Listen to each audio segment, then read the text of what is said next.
नमस्कार, चलिए जानते हैं हरियाणा की सिलेक्टेड काम की और महत्वपूर्ण बड़ी खबरों को।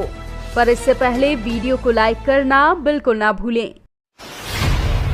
कांग्रेस की केंद्रीय चुनाव समिति की बैठक खत्म, 49 सीटों पर हुआ मंथन, 35 नाम फाइनल। हरियाणा कांग्रेस में विधानसभा टिकटों को लेकर मचे घमासान के बीच सोमवार की शाम केंद्रीय चुनाव समिति की बैठक में हरियाणा को लेकर मंथन किया गया।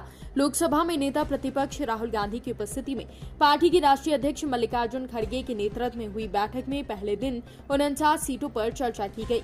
इनमें से 35 प्रत्याशियों की पहली सूची के प्रत्याशियों के नाम पर मुहर लगाई गई। संभावना है कि पहली सूची किसी भी समय जारी हो सकती है। वहीं आज भी सीईटी की बैठक होनी है और इसमें 41 सीटों पर मंथन होगा। सिख एकता दल ने करनाल में कंगना की फिल्म इमरजेंसी का विरोध किया। कंगना रनौत अक्सर विवाद और चर्चा में रहती हैं। चर्चा का विषय कभी उनका बयान बनता है तो कभी उनकी फिल्म। अभी हाल ही में उनकी तरफ से किसान आंदोलन पर दिया गया बयान का गुस्सा शांत नहीं हुआ था। अब उनकी आने वाली फिल्म इमरजेंसी को लेकर सिख नाराज नजर आ रहे हैं। ये फिल्म उस वक्त को बताती है जब देश में इमरजेंसी लगी थी, जो उस वक्त की स्थिति थी। कंगना रनौत इस फिल्म में मुख्य भूमिका में है। सिख एकता दल की तरफ से करनाल के सेक्टर 12 में मॉल में जाकर पहले मूवी हॉल के प्रबंधन से सिख समाज के लोगों ने मुलाकात की और फिल्म को मूवी हॉल में ना लगाने के लिए कहा।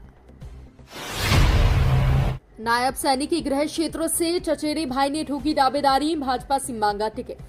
अंबाला जिले की नारायणगढ़ हल्का मुख्यमंत्री नायब सैनिक का गृह क्षेत्र है। मुख्यमंत्री सीट से चुनाव लड़ सकते हैं, ऐसी भी चर्चा रही है। ऐसे में मुख्यमंत्री नायब सैनिक के हल्के में मुख्यमंत्री के चचेरे भाई भाजपा नेता सुरेश पाल नंबरदार ने टिकट के लिए दावेदारी ठोक दी है। हालांकि सुरेश पाल नंबरदार ने नारायणगढ़ के टिकट पर पहला हक मुख्यमंत्री नायब सैनिक को तो दूसरा हक मुख्यमंत्री की पत्नी सुमन सैनी का होना बताया है। सुरेश पाल नंबरदार का कहना है कि उनकी इच्छा नारायणगढ़ में दोबारा कमल खिलाना है। हरियाणा विधानसभा में चुनाव से ठीक पहले बहुमत में आई भाजपा सरकार।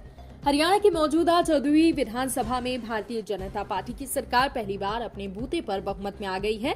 भाजपा में शामिल हुए जननायक जनता पार्टी विधायक रामकुमार गौतम का त्यागपत्र स्वीकार करते हुए विधानसभा अध्यक्ष ज्ञानचंद्र गुप्ता ने नारनौद सीट को रिक्त घोषित कर दिया है। इसके साथ ही 90 सदस्यीय विधानसभा में 81 विधायक बचे हैं। बहुमत के लिए सरकार को 41 विधायक चाहिए, जो भाजपा के पास हैं।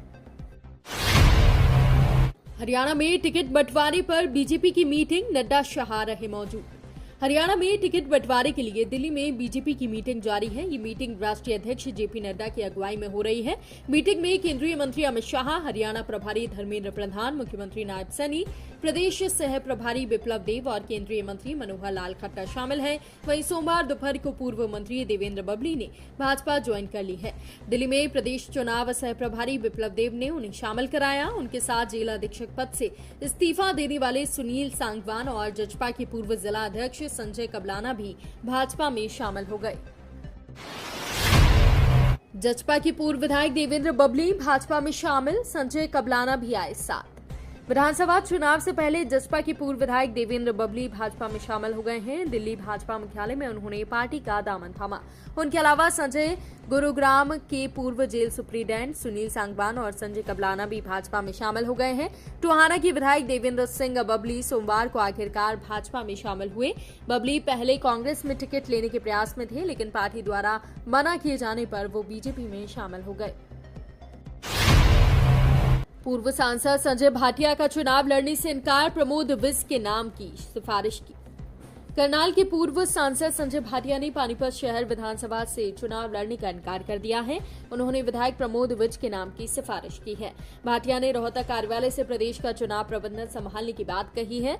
विदित है कि संजय भाटिया का करनाल लोकसभा से टिकट काट दिया गया था। उनकी जगह मनोहर लाल को करनाल लोकसभा से मैदान में उतारा गया था। उनको विधानसभा में पानीपत शहर से टिकट इनाम के रूप में देने की बात की गई थी। दोषी हो तो भी नहीं टूटेगी बिल्डिंग, बुलडोजर एक्शन पर सुप्रीम कोर्ट ने केंद्र को फटकारा।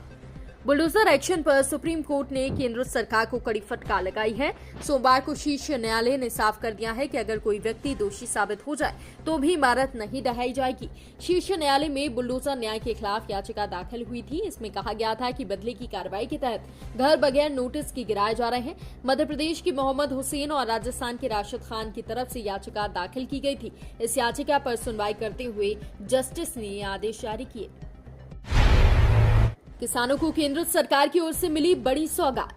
केंद्र सरकार ने किसानों की आय बढ़ाने और कृषि को बेहतर बनाने के लिए बड़ी सौगात दी है। प्रधानमंत्री नरेंद्र मोदी की अध्यक्षता में सोमवार को हुई कैबिनेट की बैठक में कृषि क्षेत्र से जुड़ी 7 योजनाओं के लिए 13,966 करोड़ रुपए खर्च को मंजूरी दी गई। इसमें डिजिटल कृषि मिशन के लिए 2,817 करोड़ रुपए खर्च होंगे। इस मिशन के तहत किसानों के जीवन बेहतर करने के लिए तकनीक के प्रयोग को बढ़ावा दिया जाएगा। बागी विधायकों और नेताओं पर फूटा दुष्यंत का गुस्सा, भाजपा पर साधा निशाना। जननायक जनता पार्टी से बागी हुए विधायकों और नेताओं पर पूर्व डिप्टी सीएम दुष्यंत चौटाला का गुस्सा फूटा है। दुष्यंत चौटाला ने अपने सोशल मीडिया अकाउंट एक्स पर एक पोस्ट साझा की। इसमें उन्होंने बागी नेताओं की फोटो साझा की है, साथ ही भाजपा को भी निशाने पर लिया है। उन्होंने भाजपा पर तंज कसते हुए कहा कि 400 पार के नारे लगाने वाले अब जेजीपी से नेता उधार ले रहे हैं। वकील से मांगी 5 लाख रुपए की रंगदारी, न देने पर परिवार को खत्म करने की धमकी दी। आरोपी ने 4 बार व्हाट्सएप कॉल कर धमकी दी है। आरोपी ने वकील के पास उसकी घर के फोटो और वीडियो भी भेजे हैं। आरोपी ने वकील को उसके बच्चों का अपहरण करने की धमकी दी है। वकील ने घटना की शिकायत मॉडल टाउन थाना पुलिस को दी है। पुलिस ने जांच शुरू कर दी है। कर्ण स्टेडियम के वरिष्ठ बैडमिंटन कोच हैं नितेश। पेरिस पैरालंपिक में स्वर्ण जीतने पर खुशी।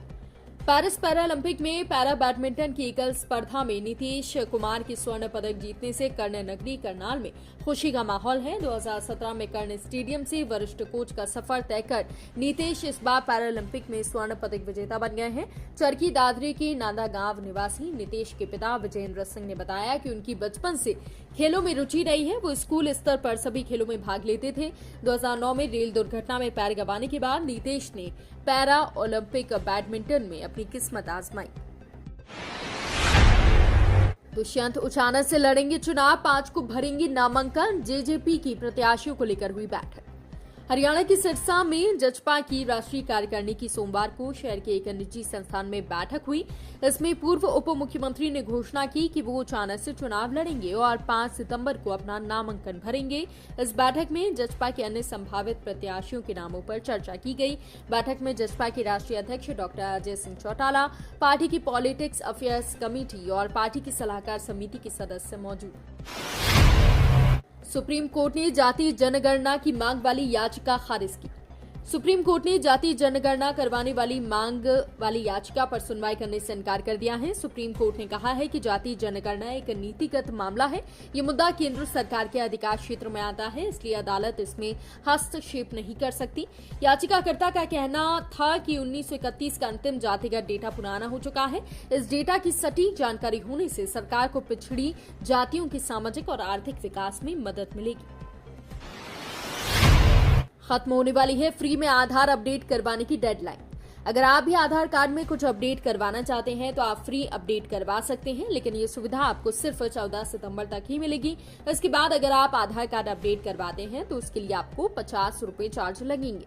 आधार अपडेट करने के लिए आप UIDAI की आधिकारिक वेबसाइट पर विजिट कर सकते हैं। तो ये थी आज की बड़ी खबरें। रोजाना ऐसे ही सबसे पहले ताज़ा अपडेट पाने के लिए चैनल को सब्सक्राइब करना बिल्कुल ना भूलें। धन्यवाद।